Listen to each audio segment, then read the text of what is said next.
Tier 1 gave us the foundation. Jesus is the engine. We build the rails. The 7 questions carry any seeker from awakening to liberation. And the question 4-5 pivot is where the gospel actually lands. The fourfold liberation ministry shows us the 4 dimensions of what Jesus does when he encounters a broken soul. Tier 2 is where we get operational. The foundation tells you what to build. Tier 2 tells you how to build it. Beginning with the most important question a liberation ministry leader can answer about themselves. Who am I in this room? I want to describe 2 leaders I've watched in liberation ministry settings. The first leader is deeply gifted, genuinely compassionate, and works very hard. When a seeker begins to open up, this leader leans in with questions, insights, suggestions, and prayers.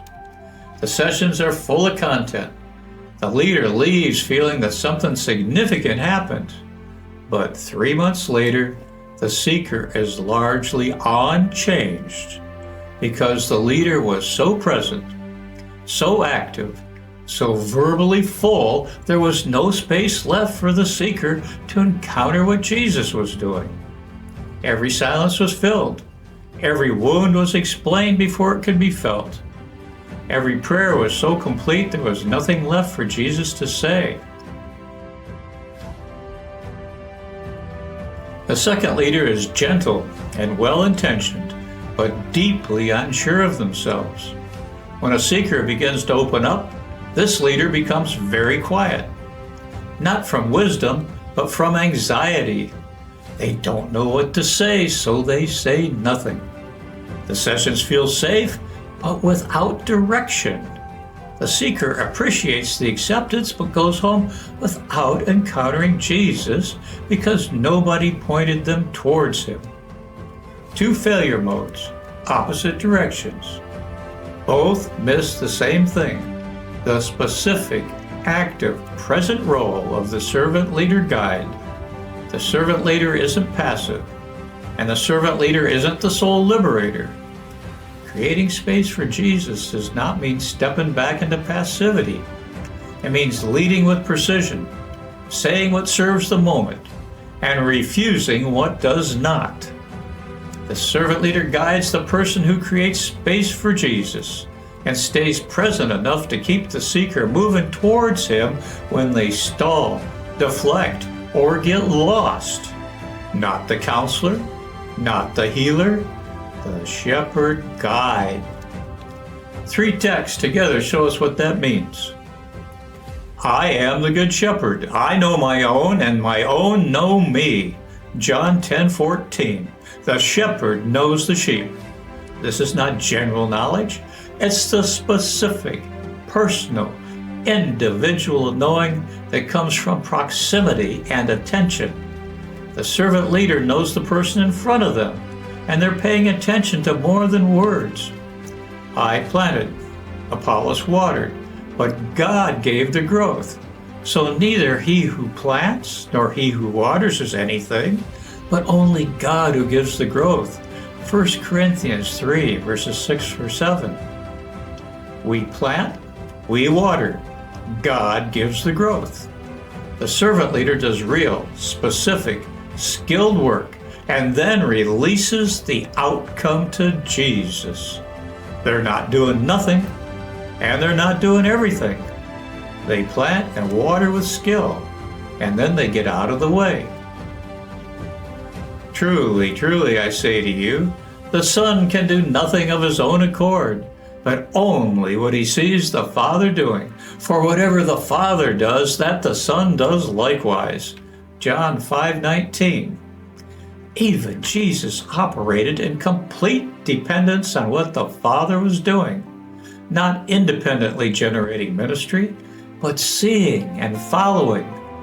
The servant leader adopts this posture, not generating healing, but seeing what Jesus is doing and following him there. Know the sheep, plant and water with skill, Follow what Jesus is already doing. That's the servant leader guide in 3 sentences. Let me make this concrete. 4 specific practices that define the servant leader's role. Here's what this looks like in the room. Practice 1. Listen at 2 levels simultaneously. Listen to the words the seeker is saying and listen beneath the words for what they're not quite saying. The person who says, "I'm fine, I just want prayer for my family," is often the person with the deepest personal wound in the room. The person who says, "The most" is sometimes covering the most. The servant leader pays attention to what surfaces when someone is almost done talking. The thing they add at the end, almost as an aside, that aside's often the actual wound. Practice 2. Ask 1 question, then be quiet. The most common mistake of the overfunctioning leader is asking 3 questions in rapid succession. The seeker answers the easiest one and the other 2 disappear. Ask 1 question, then stop. Completely. Let the silence breathe. Silence in a liberation ministry context is not awkward. It's where the real work begins. The seeker is thinking, feeling, locating something. If you fill the silence, you're interrupting that process. A general rule: if you feel the urge to speak before the seeker's finished processing, wait 10 more seconds. You'll almost always be glad you did. Practice 3. Never shame a struggle. Never rush a wound. The seeker's watching your face the moment they name something vulnerable. If they see surprise and discomfort, or even a slight hesitation, they'll immediately begin managing what they say next. Your response to the first honest admission in a small group sets the culture for the entire camp. Respond with warmth, curiosity, and complete absence of shock.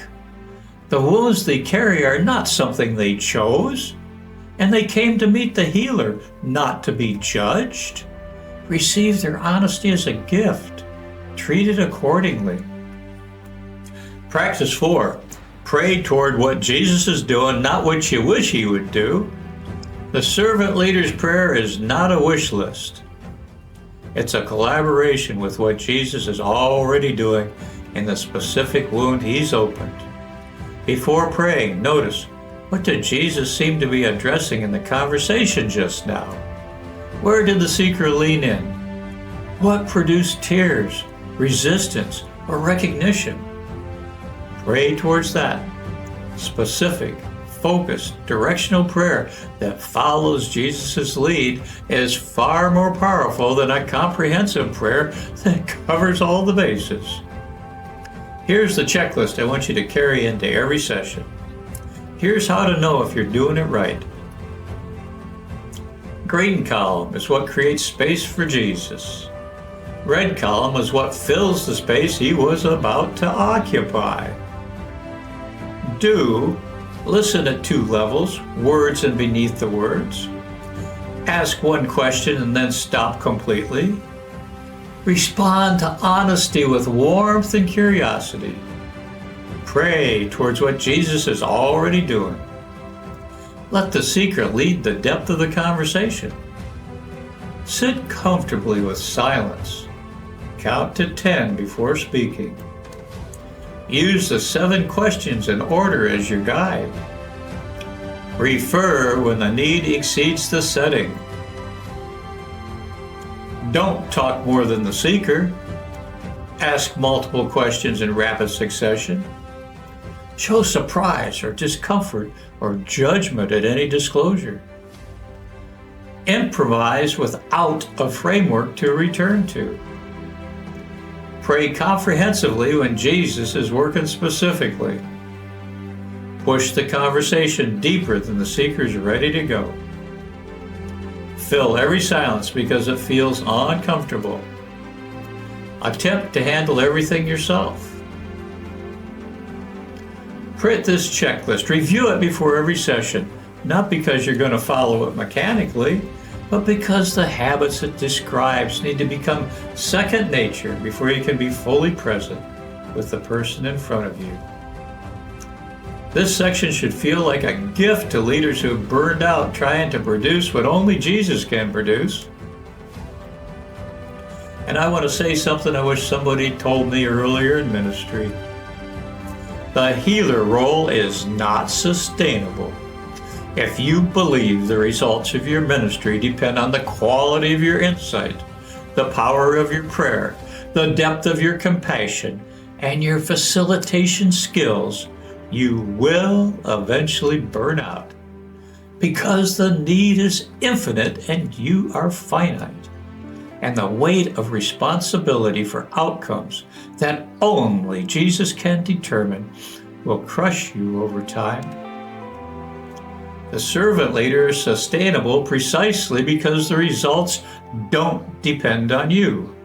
You plant, you water, you build rails, you create space, you listen at 2 levels, you ask one question and wait. And then Jesus does what Jesus does. Your job's not to produce a specific outcome, in a specific seeker, in a specific session. Your job's to be faithfully present, to create the conditions, and to trust the engine. This is not lowered expectations. This is appropriate expectations, which is the only foundation for sustainable ministry over a lifetime. Come to me, all who labor and are heavy laden, and I will give you rest. Matthew 11:28. Jesus said this to the people who were laboring under the weight of what they were carrying. It applies equally to ministry leaders who are carrying the weight of outcomes that belong to Him. The servant leader guide works hard, serves faithfully, listens carefully, and then rests in the conviction that Jesus is the engine. That rest is not passive. It's the theological foundation of a ministry that lasts. Shepherd the people, trust the healer, build the rails. Jesus does the rest. Before the next video, one observation exercise. In the next conversation you have with someone who's sharing something personal, whether at church, at home, or anywhere, pay attention to one thing. How many times do you speak before they finish processing? Count the times you fill a silence. Count the times you ask a second question before they fully answered the first. This is not self-criticism. The servant leader role begins with knowing your own tendencies so you can make different choices when the stakes are higher. Know your tendencies, name them honestly, then practice the 4 practices until the new ones become natural. Video 5 gives you the foundational map that every servant leader must know cold. The 5-step journey, not a list of theological concepts, a living map of every seeker's experience. God's design, the infection, the Soul Liberator, the conversation, and liberation. Video 5 gets you there. Shepherd the people, build the rails, trust the healer, and watch what Jesus does.